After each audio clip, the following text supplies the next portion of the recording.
Yo, what's up guys? Nandra here.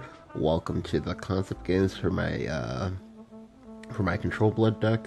So if you didn't see the first part of the video, which is the actual deck, let me quickly show you guys that. I haven't made any changes, but I think the first change I'll make, if I do end up making changes, is to maybe try to find space for blood hungry matriarch.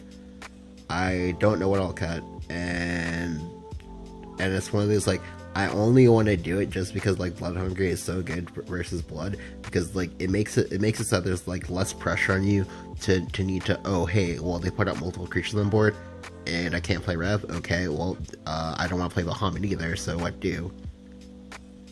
So I have a few games to show for you guys. I think I have like 3 or 4. Oops, wrong thing. Still wrong thing. Okay, there we go. Alright, so yeah, like I said, like, I've been losing versus Shadow, but like, and for this, like, first game, alright, so the reason why I lost versus that game is because, like, he was, like, aggro blood, and, like, I had, like, double revelation in my hand, because, like, I don't know why, but, like, these revelations have just been, like, sitting in my hand each and every game, and I'm just, like, upset. Just because, like, revelation is not a card you want to play that early. Like, it's a card you want to be able to, like, kind of, like, slow roll. Like, it's nice to have on 4, but, like, it's not a proactive play in the slightest, because, like, at 4 mana on turn 4, you're giving up your entire turn to, sure, you get to nuke the board, but you're still giving up your entire turn to nuke the board. You're also giving your opponent, like, much needed initiative for them to do whatever they want to do after that fact. So the card again is still very, very good. It's just I don't know, like, I've been, like, drawing, like, badly, and I've just been having, like, not, like, the best of games. The other change that I'll probably make is to maybe make the Grimnir for disagreeable demon swap, just because, like, that actually did kill me one game. Just because, like, the disagreeable demon, she only gets ward if your opponent has a creature in play, but you can't go something like, say, 7 mana revelation plus disagreeable demon. Well, I mean, you can, but, like, but in a situation where you're trying to, like, avoid dying to shit, then that play is gonna hurt you, because, like, sure, you get to nuke the board, but you also take 2 damage and you don't have a ward for your face, so it's, like, not the best. All right, so let's go ahead and start. Okay. These first 2 games were versus Dragon. Like I said, versus Dragon, like, if you get like a good early lead, then you can kind of, like, win pretty easily. Just because like, in the mid game, you have better mid game plays than the Dragon opponent. Like, they're playing Isla's and Tina's, but you're playing, like, Blood Wolves and Blood Wolves, Baphomets, and BKBs. Like, those are just better. Alright, so I believe I was going first, which does help in this matchup, just because, like, you're more of an aggressive control deck, whereas, like, Dragon is more of a reactive control deck, so it's nice to go first. I gotta keep the Baphomet just because, like, the Baphomet as a T1, my opponent is gonna feel pressure to deal with it. Additionally, he might make the read that I'm, like, aggro blood or something like that, and then maybe, like, not play accordingly. So my hand is kind of really bad, because, like, I have a lot of answers in my hand, but answers in my hand is not what I want. The reason why is because, what creatures does he play early? Yeah, none. And additionally, the one creature he does play early, I don't even want to kill that creature, and that of Ayla. So the hand I have is really bad. But thankfully, picking up the disagreeable demon off the top is gonna be quite the help, because he's gonna clear this, or he's gonna be greedy and play Oracle, in which case I get to play disagreeable demon, and now I have a 4/3 and a 2/1. So he's in a lot of pressure here, because now he needs to have 2 removal spells in order to deal with this board, and one of them has to be Breath of Salamander.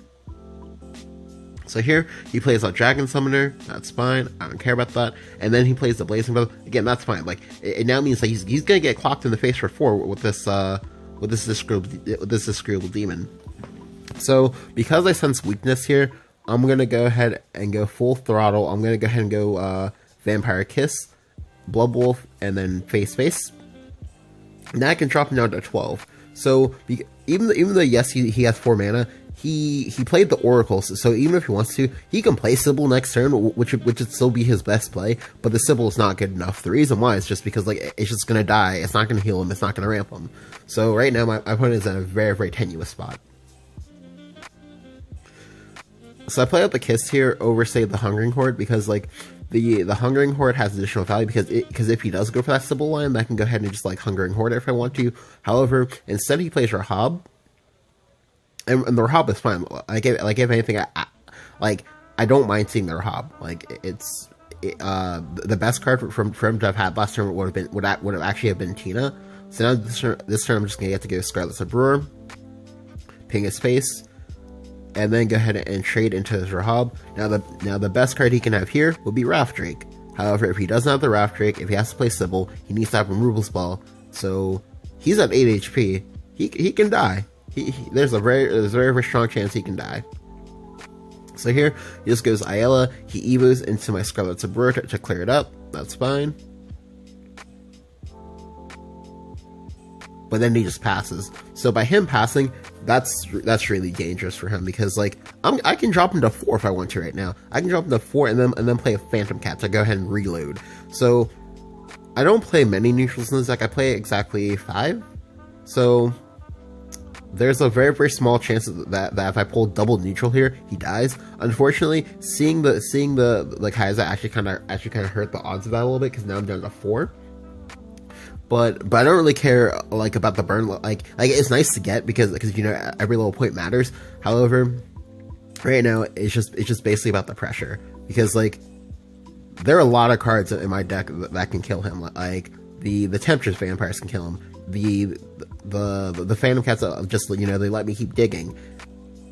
Let's see, the Blood Wolf can still kill him. So yeah, so he realizes that there's no physical way that he can clear both parts of my board in the same turn. Like, he has to have exactly Saha plus Saha-able target, or he has to have Wrath Drake plus Evo, or he has to have what else? Wrath Drake plus Evo, Saha, or he has to have Oro. But if he doesn't have any of those, he just loses. Yeah, so he just, like, realized that he was under, like, too much pressure, and that there was no physical way that he was gonna be able to, like, come back and be able to win. So he just concedes.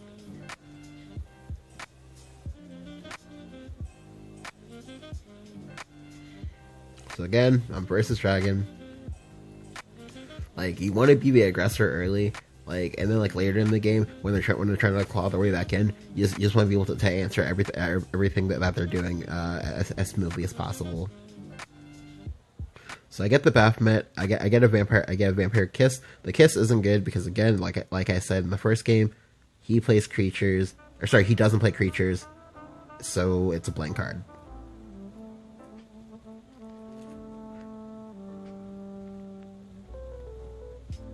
Now this game is looking a lot like game 1, a lot like that first game, because, like, I get a 2-3-4. However, here, he plays a Date Masamune, and I was like, damn, blast from the past. Now, if you don't know what Date Masamune does, he's a 2-drop that has enhanced 7 game plus 3/3, Rush and Bane. So essentially, he's the predecessor to that of Dragoon Scyther, and is what some Dragon players used to play in the past, but now you don't play it. So here, I could have gone trade into Disagreeable Demon. However, I decided to opt for the line of playing out the Kai'Sa here. Now, you might be wondering why I choose to do that. The reason why is because, if you think about it, by trading and then playing the Disagreeable Demon, I essentially take a very, very risky gamble in which I give away 2 damage for the promise of getting 6 damage next turn, but that requires the Disagreeable Demons to survive. He's playing Breath of the Salamanders. I don't want to take that chance. So instead, I'm just going to go ahead and play out the Kai'Sa, so this way I can get my carrot online. Getting your carrot online is very, very good versus Dragon, just because they will never banish it unless you're playing Odin, but I'm pretty sure you're happy if they banish a carrot. And additionally, like, the carrot will just outlive every single every single AoE that the dragon player throws at you, because like one of the things that lets dragon win is that they just like is at some point in the game they just go ahead and drop like a massive AoE on you. It just sweeps up your entire board, and they have nothing left, and they just kind of lose, because then the dragon player can kind of like take their leisure and how they kill you. But with the carrot, that makes it so that like never happens, and I always have something I can do. So I'm just going to go face. Again, you don't make trades in this matchup. You do not. You physically cannot afford to do that. So he trades for me. That's fine. Because now I just get to go Blood Wolf and then Carrot, and just go ahead and turn up the pressure. Now, sure, he can Evo next turn, but his best Evo would have to be Dragon Warrior, which isn't played, and instead he plays Rahab. Now, again, playing Rahab is fine for me because just like last game, I still have a creature in play, so I can just go Scarlet Sabrer, ping a space, and then Evo the Scarlet over his Rahab. But the reason why this is good is because, like, effectively, because I get to ping a space each time when I do this, I'm not losing damage. Like, the only thing that I'm doing is just clearing out roadblocks, and yes, I'm opening up myself up to AoE. However, like, he's under a lot of pressure here, and this before we even get to like the late game stuff. So here he goes Rahab plus Breath of Salamander, and then again, like, that's fine. It doesn't matter. Like, we're just gonna go we're just gonna go right back to the same thing. Like, I'm just gonna go ahead and play Scarlet here. I'm just gonna evolve over this. Yeah. And again, he's at 8, I'm at 20, and we're both control decks. And I have a lot of late game, so does he. But like, he's not gonna be able to get to his late game because, like, if he's not allowed to ramp, which he hasn't been able to, then like he just kind of loses because, like, oh well, his deck isn't quite online yet, but mine is. Alright, so here with the Sybil is actually really good for him because, like, because now I have to go ahead and use my Emeralda on their Sybil, which is fine. Like, it does leave me open to some stuff, but like, that doesn't really matter. Here he plays like his Date. I'm just like, what face? Value. Alright, now this turn is actually this turn was a difficult turn. I did actually misplay here. The correct play is to go Disagreeable Demon, is to go Vampire Kiss into Disagreeable Demon. The reason why you do that is because that way you put the most damage on board, as well as just 2 4/3 targets. The other reason why this is good is because, like, the only AoE that he could have to clear it would have to be Raptric, or would have to be Grimnir. If he plays Grimnir, I'm fine with that because I can just go 4-drop plus 5-drop the turn afterwards. The other play is to go.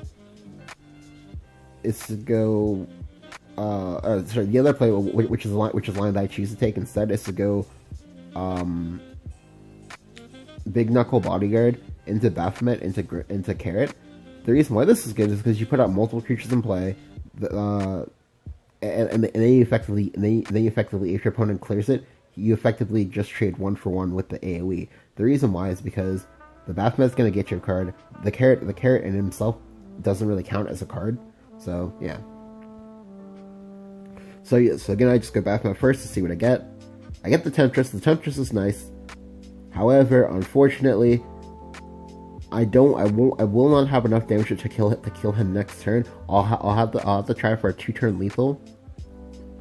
But here he goes Dragon Emissary into Wyvern Cavalier into Imprisoned Dragon. I had no words for that play. Like it's really cool, but like it's really bad. But yeah, so thankfully he does give me his last evolve point, which makes this game a lot easier for me now, because now it means that what that means is that even if he is playing a Roberus, because I have carrots and all these other things in play, he physically can't ever. I physically will not ever let him be able to play out the Roberus safely. And thankfully, I can clear this in such a way that I can keep a creature on board and continue to apply pressure. I will have to use my Scarlet for this, but I don't have any more evolve points. So the Scarlet is kind of hard to get value now, because like ideally you would like to try to save your Scarlets versus Dragon for their Bahamut's, but sadly it couldn't happen. But yeah, but here he just basically does the same play again. I was really shocked that he was able to get all of this again. But this is fine, because I believe I don't have lethal this turn, but I have lethal next turn. Thankfully, I do pull the Bahamut off the Phantom Cat, which does help, because that does help me secure lethal now. Because now he needs Bahamut, but if he Bahamuts, that's fine, because I just Bahamut him back. He's in top deck mode, and that's really dangerous because I have a full hand. Like, that's, yeah. This is not where he wants to be. So because he can clear out the Phantom Cat, I'm able to win. Now, I would like to take this point to point out how, like, I said this in the deck building video, or at least I think I did, but like if this Phantom Cat had been Blood Packs instead, I wouldn't have been able to win here. Like, this game would have gone a little bit longer, and who knows what he might have gotten in order to make a comeback here. Like, he could have easily ripped 3 Bahamuts right off the top of the deck, and I could have lost. But thankfully, like the Phantom Cat lets you keep up pressure and lets you keep up momentum, and that's like really good. So I just go ahead and go Temptress on his face and kill him.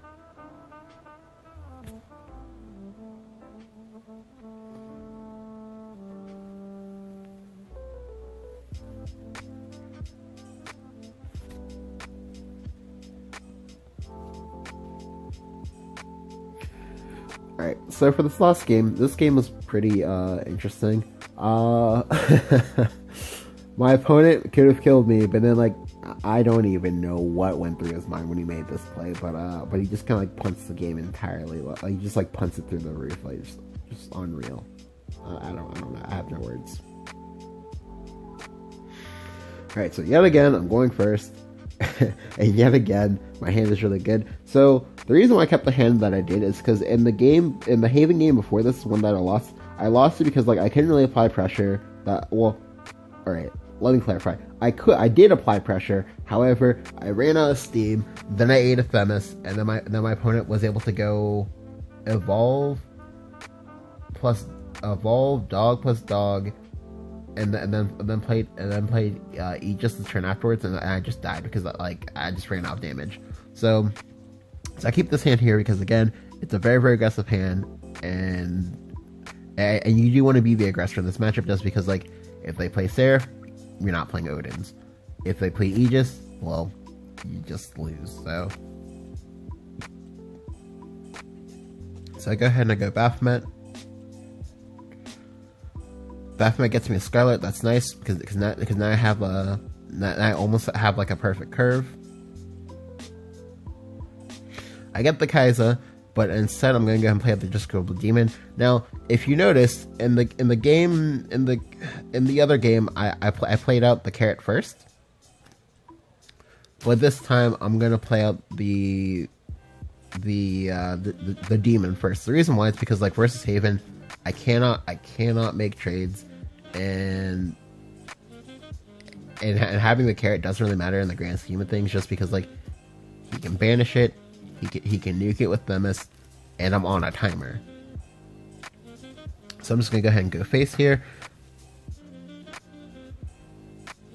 He can evolve next turn, which is gonna be scary. He does have the Angel of the Word to punish me here, but that's fine. Again, like I said, I'm not making trades. I'm clocking this man in the face. Like, even though I see the Angel of the Word, like, it doesn't matter because, like, he can still have Aegis. You never know of players, so it's just better for me to just play as aggressive as possible here. He does have the Cudgel, which is a punish, but that's fine. I don't care. Like, it doesn't matter.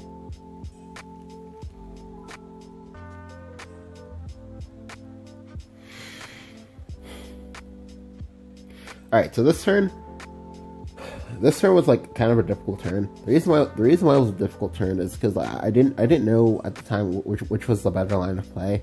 I think now that I'm, like, actually, like, watching this, that the better line of play was to go Scarlet ping the angel with the word, then go ahead and evolve, trade into the cudgel. However, I didn't like that line because next turn this Aria is popping, so you can get the bird, and then the bird can trade into my. Then the bird can trade into my Scarlet, and I still have to deal with this 4/4 Tiger. I mean, yeah, I have the carrot, but I really don't want to like evolve into that. Like, but that was actually the better line, I think. But I go for this line because this line lets me one, save an evolve point. So this way I can go ahead and always be able to play my Phantom Cats, and also it lets me keep the Scarlet. Let me keep the Scarlet was actually kind of huge, because if he chooses not to evolve this because he's afraid of Revelation, which he is, then that can still do the play I just mentioned last turn, and then I'll be fine. However, he does go really hard here with the Sister Initiate, so now I'm kind of like in a little bit of a bind here. So now I have to go Scarlet, ping his 3/2, evolve into the Tiger, but like I'm in a really dangerous spot right now. Because next turn he has guaranteed 6 damage in play, and maybe more if he went Garuda or had Marcher's Tea Time. But yeah, this is really dangerous. But thankfully he throws caution out the window and realizes that he has to eventually kill me anyway, so he just evolves and then plays into the Revelation. Now this is nice because, again, like, if I didn't have carrots, then this Revelation would have been like just been like a Revelation pass, which is bad, especially when he's in an aggressive deck. But thankfully I have the carrot. I can go and play the carrot, but I do need to see a heal because right now I'm at 3 HP, so I died to so many things. Okay, so because I'm at 3, if I don't heal, I literally die to every single creature amulet in his deck that has Storm attached to it. So if he goes Aria, they just like pop the Aria and then go ahead and evolve the bird, hit me for 4, I die. If he goes Marcher's Tea Time, I die. Garuda, I die. So many things kill me right now. So I'm in a very dangerous spot, and right now I need to start digging for a heal. So I just go ahead and go trade. Or sorry, I don't trade first. The reason why I don't trade first is because if I got the, what's it called? If I got the Diabolic Drain, I would have been able to go to drain the Garuda and then go face for 2 and maybe evolve my Phantom Cat. Or if I was feeling conservative, just go ahead and trade into the bird, Diabolic Drain the Garuda, and then just have a 5/5 in play, and then save the evolve for the next Phantom Cat. However, I don't get it, so I have to go trade carrot, evolve the carrot, trade again. The reason why you do it this way is because this way you have a 5/5, and because it's a 5/5, which is, you know, bigger than 3, he can't banish it. So he's gonna have to give me his last evolve in order to clear it, or he's gonna have to play Tribunal. I'm not gonna expect him to play Tribunal, but here this is the questionable play. I don't understand why he did this. I think okay. So I think that he thought that I played into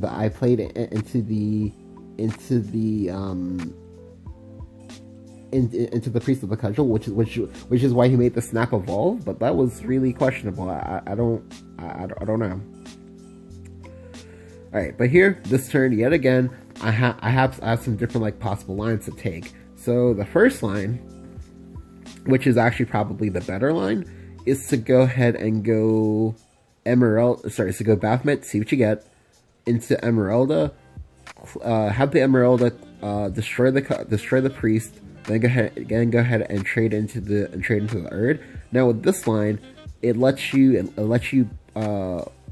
threaten lethal on board. You also get to draw a card from the Baphomet, which could be your Temptress Vampire, which if you get the Temptress Vampire, then you never lose at that point because you get to heal back up to 8, and then he needs 3 different burn effects to kill you, when he clearly has shown that he doesn't have any. The other line is to go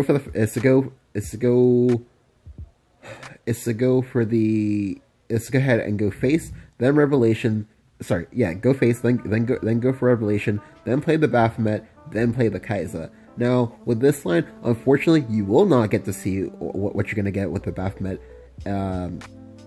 but you have to do it. But you have to do it in that way because that way it lets you retain board presence. Now, granted, you of course have the Bahamut in your hand, so you can like forego that if you wanted to. However, I like this line better just because like this line I'm not like forced in order to like make any in order to like do anything awkward. So I'm just gonna go face, and I go Revelation, and I go ahead and play the Baphomet, and then I play the Kaiser. You play the Kaiser here over say the Carrot, just because one, the Kaiser actually fills up your curve. Two, you now have carrots in play, and the carrot spam could be something that you do. So here, my opponent does top deck the Marcher's Tea Time, but the damage is already done because like he threw away the evolve. Like I don't know why he did that, like, or why he thought that was the play, but that's something that he did, and that's just that's game. Now, amusingly enough, if I had